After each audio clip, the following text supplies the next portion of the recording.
Bonsoir à tous. Bonsoir Eric. Alors est-ce que c'est vrai Eric que tu as découvert la house music via une petite cassette que tu avais ramené un ami d'Ibiza?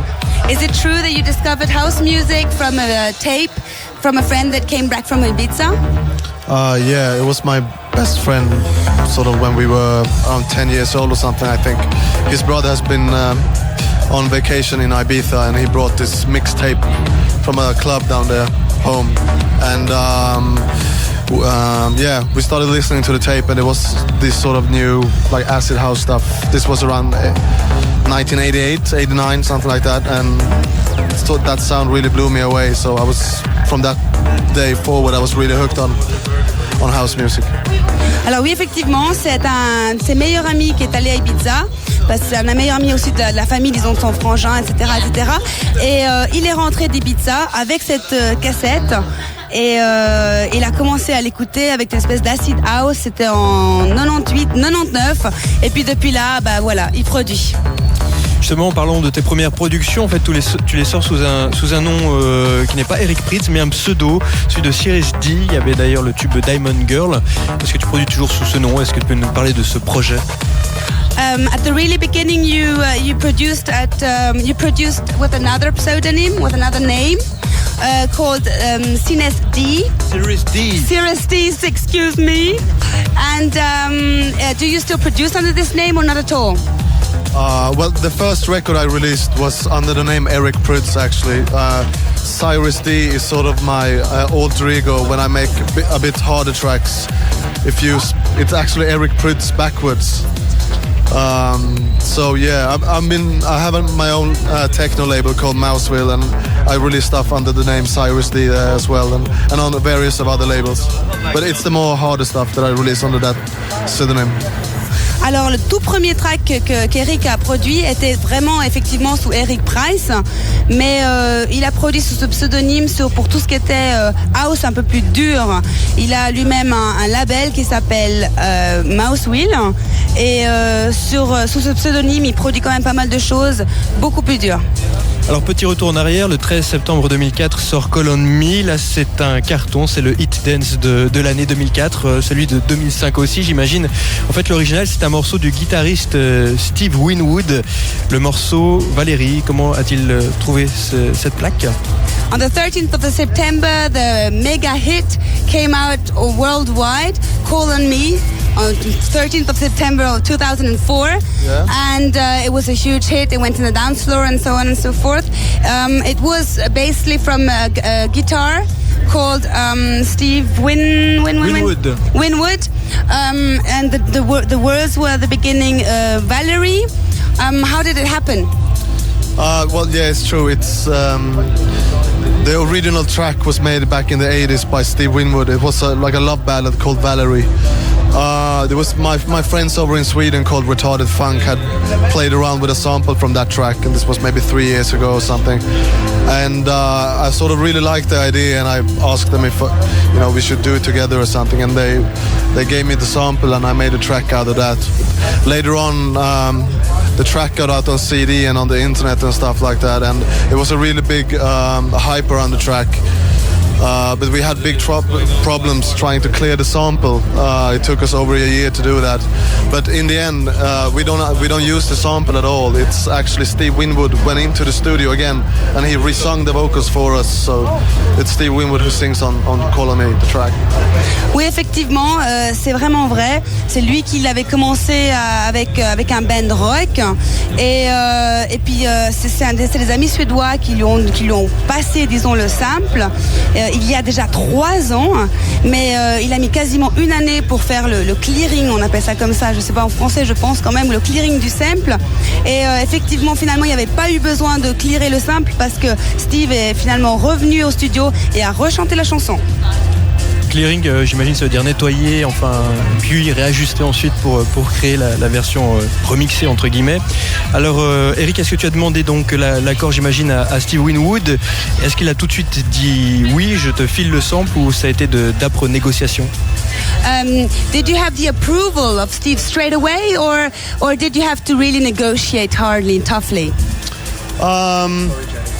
Well, it wasn't all up to Steve Winwood, actually. There was all of these sort of legal problems around the track with his publishers and stuff like that. So that was mainly sort of the lawyer stuff that took over a year to clear. But Steve Winwood actually really liked what we'd done with the track, and as I told you, he went into the studio to re-sing the vocals for us. So yeah, we were really honored by that. Alors effectivement, c'est pas que lui qui a dit oui ou qui a dit non, hein, parce que après il y a une question d'éditeur, en anglais on dit publishing, et après ça va via avocat, et c'est quelque chose qui va très très long. Et effectivement, Steve l'a adoré, et il était très motivé par la chose. Effectivement, il a rechanté le track, donc voilà. Grâce à la magie de la radio, on repasse directement sur la grande scène du Mad Lausanne et on se retrouve d'ici quelques instants dans le backstage avec Rachel et à nouveau quelques questions pour Eric Prydz. Eric, est-ce que tu as des feedbacks qui viennent de loin, par exemple via Internet, concernant ton tube Couleur? Est-ce qu'il marche aussi, je ne sais pas, par exemple au Brésil, au Japon, en Afrique du Sud ou encore dans d'autres pays auxquels on ne s'attendrait pas à avoir des feedbacks sur de la dance music? So, did you receive any feedbacks coming from far away, like Brazil, Japan, South Africa? Because we're not aware of how your hit is going worldwide. I mean, I'm getting mails from people from Japan and from Australia and from all sorts of places around the world. And I mean, it's really weird to have people sort of enjoying what you do on the other side of the world, you know. So it's quite cool. Oui, effectivement, il reçoit des mails du Japon, d'Australie, d'un peu partout du monde. Effectivement, pour lui, c'est un peu étrange de voir que des gens de l'autre côté du globe écoutent sa musique.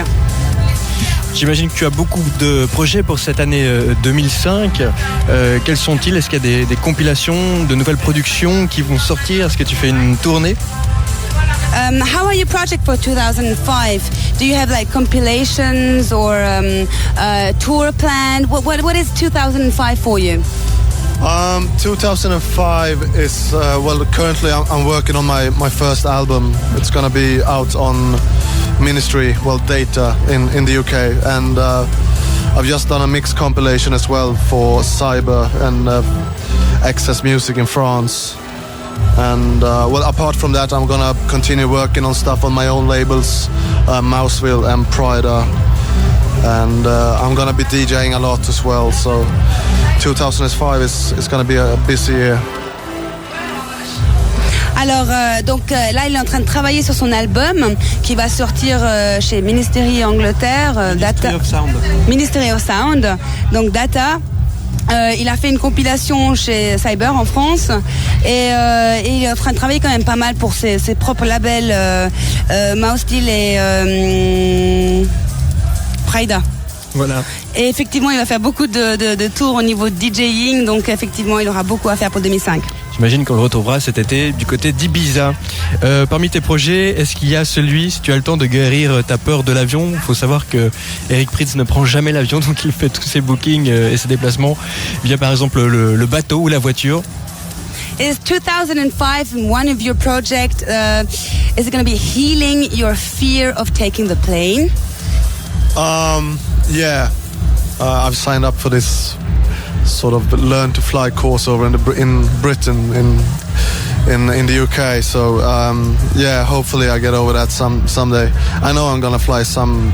It's not a phobia for me, you know. It's not that bad. It's just I don't like flying, and I prefer to go by train. But as it is now, I really have to get myself on a plane, so I need to take care of that. And yeah, I'm gonna do that now in 2005. Alors oui, d'ailleurs il s'est même inscrit à un cours comment prendre l'avion. C'est pas vraiment une phobie chez lui, mais effectivement il préfère prendre le train.